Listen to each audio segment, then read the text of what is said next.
శివాయ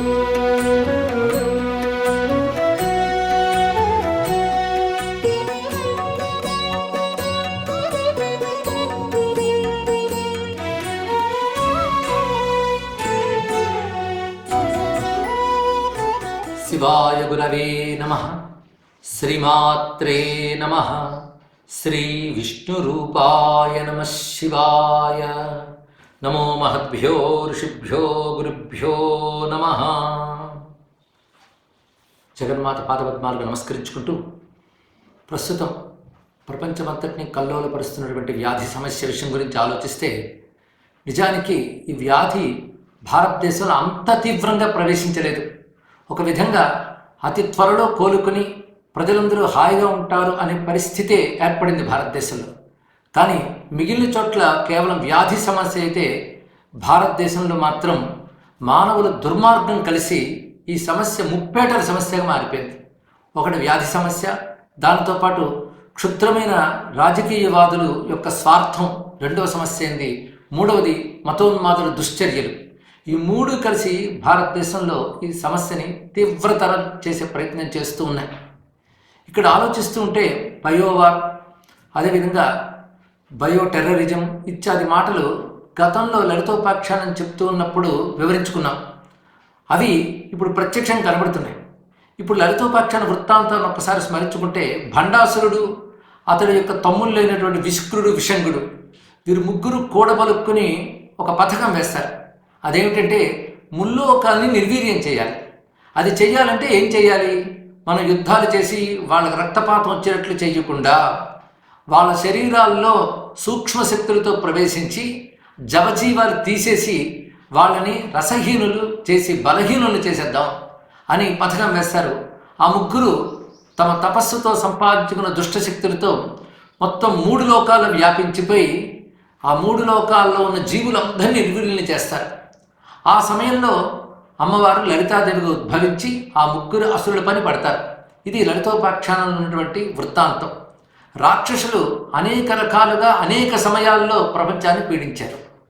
అవి ఒక్కొక్కసారి ఒక్కొక్కటి. లేకపోతే అందరూ భయవిఫలైపోతున్నటువంటి రోగాన్ని కూడా ఒక ఆయుధంగా తీసుకుని దేశాన్ని ప్రజల్ని హింసించాలని బయలుదేరారంటే, అసురు ప్రవృత్తి ఇప్పుడు మరొక రూపంగా బయటకు వచ్చింది అని తెలుస్తున్నది. అసురులు ఎన్ని రకాల తెలివితేటలు వేసి విజృంభించినా భగవచ్ఛక్తి అంతకు మించిన తెలివితేటలతో వాటిని దెబ్బతీయడం మనం మన ఐతిహాసిక పౌరాణిక చరిత్రల్లో చూస్తున్నటువంటి అంశమే. హిరణ్యాక్షుడిది, హిరణ్యకశిపుడిది ఒక తెలివితేటలైతే, అంతకు మించిన తెలివితేటలతో వరాహ నృసింహస్వాములు విజృంభించారు. రావణ కుంభకర్ణుడు ఒక తెలివితేటలైతే, దాన్ని మించిన తెలివితేటలతో నారాయణుడు రామచంద్రుడి వచ్చాడు. అలాగా ప్రతి ఒక దుష్ట శిక్షణ చేసిన అవతారం కూడా దుష్టుల తెలివితేటలు మించిపోయి వస్తుంది. అలా వాళ్ళకు పథకం వేసుకుని ప్రపంచాన్ని దెబ్బతీయాలని, దేశాన్ని దెబ్బతీయాలని వస్తే, ఆ పథకాలను మించిన పథకంతో భగవచ్ఛక్తి భారతదేశాన్ని రక్షిస్తుంది. అందులో సందేహమేం లేదు. ఎందుకంటే ఎటువంటి రాజకీయ ప్రయోజనాన్ని దృష్టిలో పెట్టుకోకుండా ప్రజాక్షేమమే ప్రధానమని కృషి చేస్తున్నటువంటి ప్రభుత్వాలు మనకున్నాయి. అలాంటి ప్రభుత్వాల యొక్క ప్రఖ్యాతను దెబ్బతీయడానికి క్షుద్ర రాజకీయులు కూడా కొన్ని ప్రాంతాల్లో కొన్ని కృత్రిమమైనటువంటి జుగుప్సాకరమైన పనులు చేస్తున్నారు.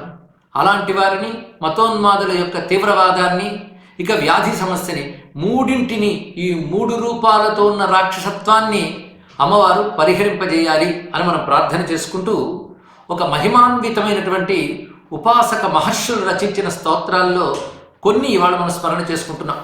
ఇవి సిద్ధ స్తోత్రములను చెప్పుకోవాలి.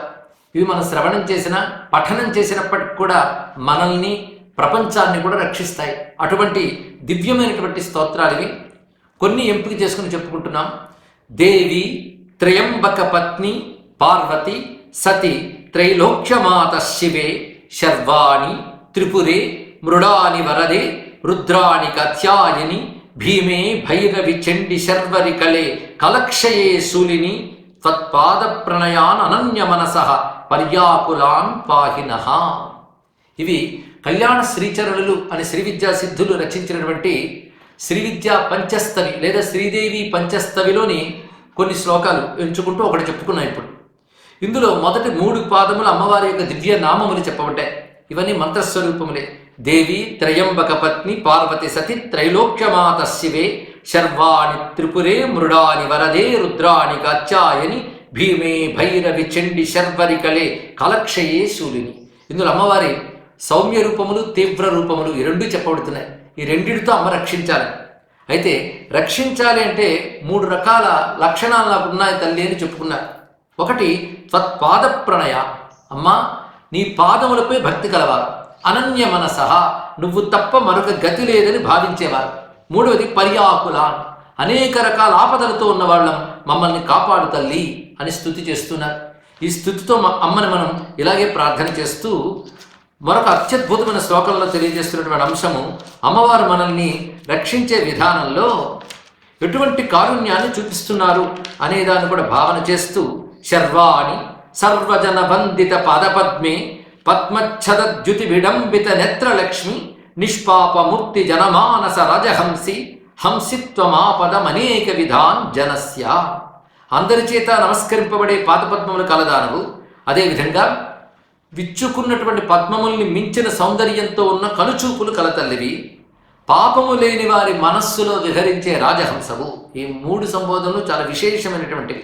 ఇందులో అమ్మవారి కనులను వర్ణించడంలో ఆ కారుణ్య తరంగితమైనటువంటి ఆ కటాక్షాన్ని ఆకాంక్షించడం కనబడుతున్నది. అనేక విధాం ఆపదం జనస్య హంసిత్వం, జనులకు కలిగేటువంటి అన్ని రకాల ఆపదల్ని నువ్వు పోగొడతావు అంటూ ఆపద పరిహారిణిగా అమ్మవారిని స్తుతిస్తూ ఇంత అద్భుతంగా చూపించారు. అదేవిధంగా తల్లి శక్తి అని నీకు పేరున్నది. శక్తి అంటే సమర్థత అని అర్థం. నీ పేరులోనే సమర్థురాలు ఉన్నప్పుడు మా దుఃఖాన్ని ఇంకా ఎందుకమ్మా నువ్వు సంహరించట్లేదు, సర్వసమర్థురాలివి కదా అని అడుగుతూ ఉన్నారు. విశ్వవ్యాపిని యద్వదీశ్వరయితి స్థానౌ అనన్యాశ్రయ శబ్ద శక్తిరితి త్రిలోకజనని త్వయ్యేవ తథ్యస్థితి ఇత్థం సత్యపి శక్కునువంతి యదిమాహ క్షుద్రారుజో బాధితుం త్వద్భక్తానపి న క్షిణోషి చ రుషా తద్దేవి చిత్రం మహత్. ఓ తల్లి, ఈశ్వరుడికి ఆ పేరు అనన్యాశ్రయంగా ఉన్నది. అంటే శివునకు ఈశ్వర అనే శబ్దం సహజంగా ఉన్నది. అది ఇతరుల దగ్గర ఆరోపితం అవుతుంది కానీ సహజం కాదు. శివుని దగ్గర ఈశ్వర శబ్దం అనన్యాశ్రయ, ఆయన దగ్గర తప్ప ఇంకొక దగ్గర రాణించదు. ఇదే మాట శ్రీనాథ మహాకవి కూడా ఇతర దుర్ధరమగు ఈశ్వర శబ్దంబు వలచి ఎవ్వనిబాయ దలఘులీల అంటాడు ఒక చోట. మరొక చోట ఏ వేల్పులకు లేని ఈశ్వర శబ్దంబు దాల్చునెవ్వడు సుధాధాము తోడాలి. అలాగే స్థాణువైన శివుని యందు ఈశ్వర శబ్దం ఎలా సహజంగా ఉన్నదో, శక్తి అనే శబ్దం ఓ త్రిలోకజనని నీ యందు కూడా సమర్థవంతంగా ఉన్న తల్లి. అటువంటప్పుడు నన్ను ఈ క్షుద్రమైన రోగం బాధిస్తూ ఉంటే ఇంకా నీకు కోపం కలగట్లేదా ఈ వ్యాధి మీద? ఈ వ్యాధి మీద నువ్వు కోపగించుకుని నీ రోషంతో దీన్ని తొలగించాలి. తొలగించే శక్తి నీకున్నది. అయినప్పటికీ ఎందుకమ్మా ఉపేక్షిస్తున్నావు? ఈ వ్యాధి పట్ల నీకు ఎందుకమ్మా ఇంకా కోపం రాలేదు? హే విశ్వవ్యాపిని, పైగా నాకు తెలియదు అనడానికి లేదు, విశ్వవ్యాపినివి కదా. ఇంత చక్కటి శ్లోకం మన కోసమే రాశారా సిద్ధపురుషులు అనిపిస్తుంది. ఇది ప్రతివారు రోజు జపించుకోవలసినటువంటి శ్లోకం అనిపించి మరొక్కసారి చదువుకుందాం. విశ్వవ్యాపిని యద్వదీశ్వరయితి స్థానౌ అనన్యాశ్రయ శబ్దశక్తిరితి త్రిలోకజనని త్వయ్యేవ తథ్యస్థితి ఇత్థం సత్యపి శక్నువంతి యది మా క్షుద్రా రుజో బాధితుం త్వద్భక్తానపి న క్షిణోషి చ రుషా తద్దేవి చిత్రం మహత్. సర్వసమర్థురాలువైన నువ్వుంటూ ఉంటే నీ భక్తుల్ని బాధించడంలో ఈ రోగాలు ఎలా సమర్థవంతములయ్యాయమ్మా? నీకు ఇంకా రోషం రాలేదు అని అడగడంలో ఈ వ్యాధిని తొలగించమని అమ్మని ప్రార్థించడం కనబడుతున్నది. అలాంటి తల్లిని శరణు వేడితే అన్ని రకాల రుగ్మతల్ని తొలగించి అన్ని విధాల ఐశ్వర్యాలను కూడా ప్రసాదిస్తుంది అని చెప్తూ, కిం కిం దుఃఖం ధనుజదలిని క్షీయతేన స్మృతాయా కాకా కీర్తి కుల కమలిని క్షాప్యతేన స్తుతాయ కాకా సిద్ధిస్సురవరంతే ప్రాప్యతేనార్చితాయ కం కం యోగం త్వయన చునుతే చిత్తమాలంబితాయాం. అమ్మా, ఇక్కడ అమ్మవారి సంబోధనలు కూడా ధనుజదలిని కులకమలిని సురవరనుతే, ఈ సంబోధనలు చాలా విశేషమైనవి. అంటే అసుర సంహారిణి, అదేవిధంగా కులపద్మముల రూపంలో ఉన్నటువంటి తల్లి, దేవతల చేత నృతింపబడేదానవు నువ్వు. హే రాక్షస సంహారిణి, నిన్ను స్మరిస్తే చాలు ఏ దుఃఖాలు పోవు చెప్పు అంటే అన్ని దుఃఖాలు పోతాయి అని చెప్పడం. అదేవిధంగా ఈ కులపద్మస్వరూప, నిన్ను స్తుతిస్తే ఏ కీర్తి కలగదు చెప్పు అంటే సర్వకీర్తులు లభిస్తాయి. అమ్మవారిని కీర్తిస్తే కీర్తి లభిస్తుంది, అమ్మవారిని స్మరిస్తే దుఃఖాలు పోతాయి. అదేవిధంగా దేవతల చేత నుతింపబడిన నిన్ను అర్చిస్తే ఏ సిద్ధి కలగదు చెప్పు అంటే సర్వసిద్ధులు లభిస్తాయని చెప్పడం. అదేవిధంగా నిన్ను ఆలంబనం చేసుకున్నాక ఏ యోగం వృద్ధి చెందదు చెప్పు అంటున్నారు. అంటే అమ్మని ఆలంబనం చేసుకుంటే సర్వయోగము లభిస్తాయి అని చెప్పడం దీని యొక్క భావం.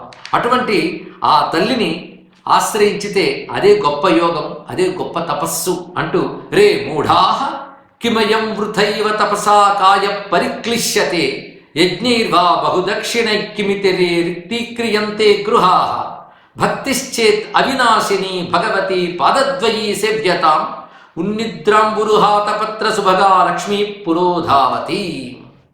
ఏ మూఢా, తపస్సులతో శరీరాన్ని ఎందుకు కృషం చేసుకుంటావు? అది యజ్ఞాలతో దక్షిణలతో ఇల్లు గొల్లెందుకు చేసుకుంటావు? విడనటువంటి శాశ్వతమైనటువంటి భక్తి అమ్మ పాదపద్మాలపై ఉంటే సర్వైశ్వర్యములు నీ ముందుకు పరుగెత్తుకు వస్తాయని చెప్పారు.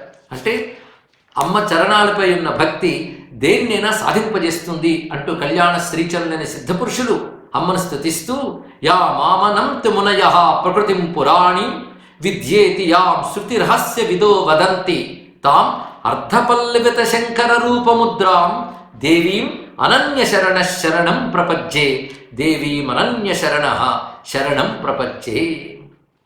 ప్రకృతి పురాణి విద్య అని వేదాంతవేత్తలు వేదాంత రహస్యములు తెలిసిన మహాత్ములు ఏ పరాశక్తిని స్తుతిస్తున్నారో శివుని అర్ధభాగాన్ని పొందినటువంటి ఆ జగన్మాత ఆ పరదేవతను అనన్య శరణ శరణం ప్రపజ్యే, అన్యములను విడిచిపెట్టి ఆ తల్లిని మాత్రమే శరణు వేడుతున్నాను అని చెప్పినటువంటి శ్రీచరణులు మరొక అద్భుతమైన శ్లోకం చెప్తూ ఉన్నారు. భువి పయసి కృషానౌ మారుతే ఖే శశాంకే సవితరి యజమానే ప్యష్టధాశక్తిరేక వహసి కుచభరాభ్యాం యావనమ్రాపి విశ్వం సకల జనని సత్వం పాహిమాం ఇత్యవాచ్యం. ఓ సకల జనని, నన్ను రక్షించు నీ దగ్గర చెప్పనక్కర్లేదు, ఎందుకంటే విశ్వం నీ స్వరూపమమ్మా.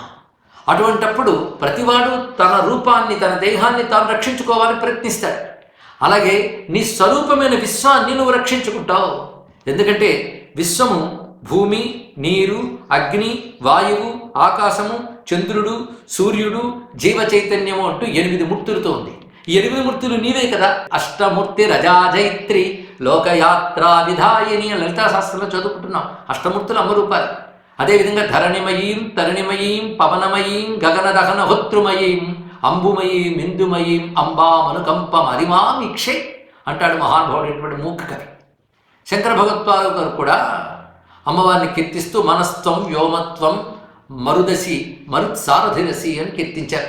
అష్టమూర్తులు అమ్మ రూపమైనప్పుడు విశ్వమంతా అష్టమూర్తులతో ఉన్నప్పుడు విశ్వం అమ్మ మూర్తియే. తన మూర్తిని తాను కాపాడుకోవాలి కదా తల్లి.